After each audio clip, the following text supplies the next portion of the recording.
Bismillahirrahmanirrahim. Assalamualaikum warahmatullahi wabarakatuh. Alhamdulillah, bagaimana kabarnya Bapak Ibu semua, sahabat Magnet Rezeki? Semoga Anda selalu dalam keberkahan dan lindungan Allah Subhanahu wa taala, ya. Dan semoga materi Magnet Rezeki bisa merubah kehidupan Anda menjadi manusia yang jauh lebih baik dan rezeki Anda mengalir seperti air bah. Bapak Ibu, kali ini saya ingin menyampaikan tentang materi Law of Projection. Sebenarnya materi ini sudah saya sampaikan dalam beberapa tulisan, ya, dan juga tersebar dalam beberapa audio. Tapi nampaknya perlu saya fokuskan pada satu audio tersendiri agar Anda memahami konsep dasar dari magnet rezeki, ya. Karena konsep dasar dari magnet rezekinya adalah Law of Projection, ya. Nah, Bapak Ibu, mari kita bahas. Bayangkan sebuah proyektor, ya. Jadi sekarang ini kan mudah ya menemukan proyektor di setiap kelas kita. Sekarang ini ada proyektor. Proyektor ini dia memproyeksikan sebuah energi cahaya yang diproyeksikan terus-menerus sehingga akhirnya muncul di layar. Di layarnya muncul gambar A misalnya, begitu ya. Muncul gambar A. Kenapa muncul dari gambar A? Ya. Proyektor itu tidak berdiri sendiri, layar itu tidak berdiri sendiri, tapi ada laptop, Bapak Ibu. Laptopnya ini ya yang merupakan sumber dari terciptanya gambar yang ada di layar. Nah, laptop ini juga menggambarkan huruf A misalnya, begitu ya. Nah, Bapak Ibu, inilah hubungan antara proyektor, laptop, dan layar. Ya, jadi ada laptop yang menciptakan sebuah realita atau sebuah gambar, lalu kemudian proyektor memproyeksikan ya dengan cahaya, lalu kemudian akhirnya menjadi di layar tercipta sebuah gambar yang persis sama dengan apa yang ada di laptop, ya. Nah, ketika misalnya gambarnya dirubah ya apa yang ada di laptop, misalnya ditekan spasi gitu ya. Kalau dalam PowerPoint kan tinggal dipencet spasi maka berubah. Nah, berubah menjadi gambar B misalnya gitu ya. Di laptop gambarnya B. Maka sepersekian detik ya muncul juga di layar gambar yang sama, yaitu gambar B. Nah, ini namanya Law of Projection. Bapak Ibu, dalam kehidupan kita terjadi juga hal yang demikian. Law of Projection itu berlaku di dalam diri kita. Ini yang menjadi rahasia sehingga akhirnya banyak orang tidak memahami ini, sehingga akhirnya hidupnya tidak mudah untuk dikendalikan, ya. Oke, kita lihat bahwa proyektor kita bawa kemana-mana, Bapak Ibu, ya. Nggak perlu dicolok, dia selalu menyala, Bapak Ibu, ya. Sadar nggak sadar, suka nggak suka, tidur berbaring dan seterusnya, dia tetap memproyeksikan. Proyektor itu namanya otak, Bapak Ibu. Otak kita yang ada di atas itu adalah proyektor. Tapi dia tidak berdiri sendiri, Bapak Ibu.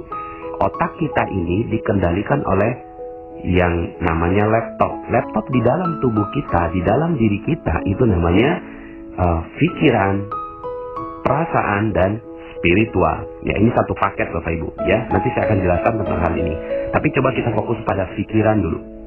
Nah, laptopnya adalah pikiran kita.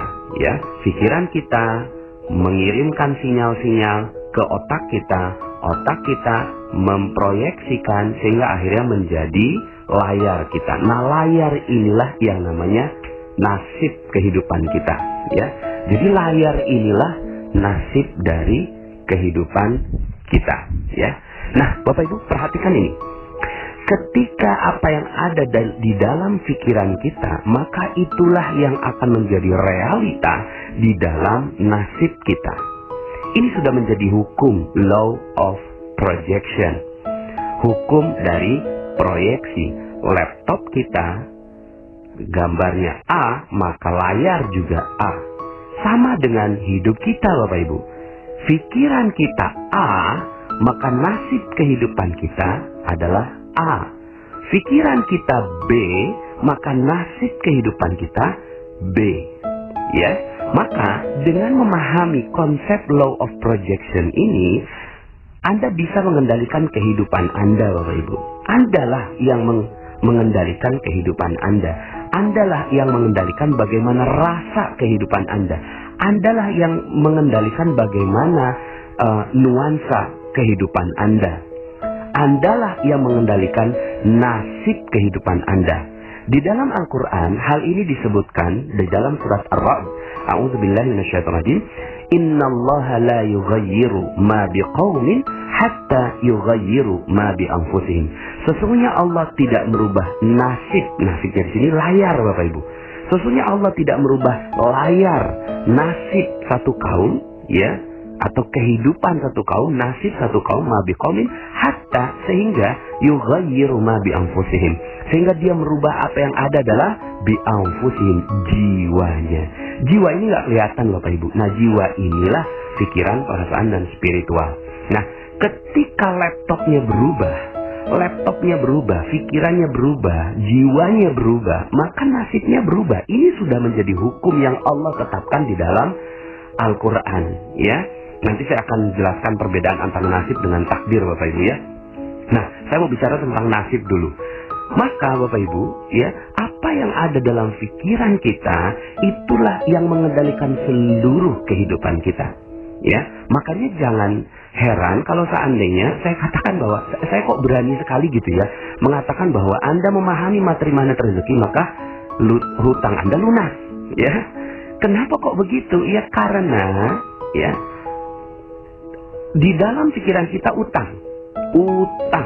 Lalu kemudian dia diproyeksikan oleh otak kita, utang,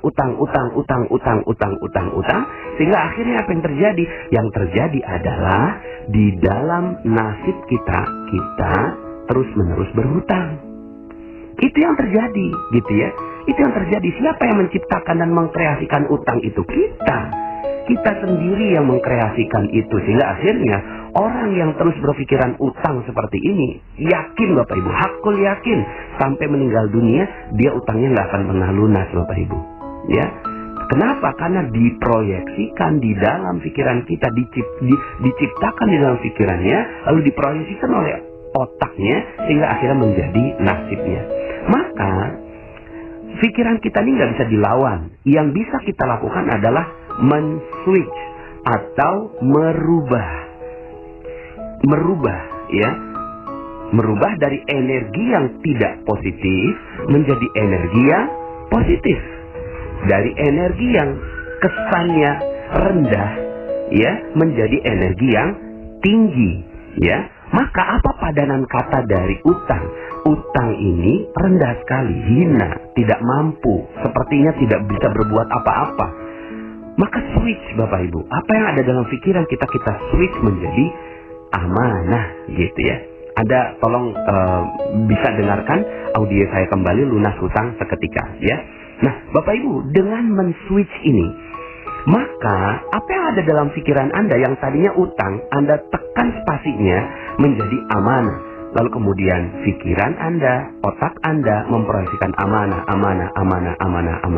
Maka yang terjadi adalah di dalam layar nasib kita, itu yang terjadi adalah amanah yang bertubi-tubi datang pada diri Anda. Nah, mungkin sekarang ini adalah amanah berupa titipan uang orang 200 juta. Lalu kemudian setelah itu, karena Anda terus memproyeksikan amanah, maka yang datang pada kehidupan Anda adalah amanah berupa karyawan yang jujur, kemudian supplier yang baik hati, konsumen yang setia dan loyal, gitu ya, dan seterusnya. Nah, Bapak Ibu, Anda bisa menjadikan law of projection ini dalam semua lingkup kehidupan Anda. Misalnya bagi Anda yang tinggal di Jakarta misalnya, jalanannya macet gitu ya.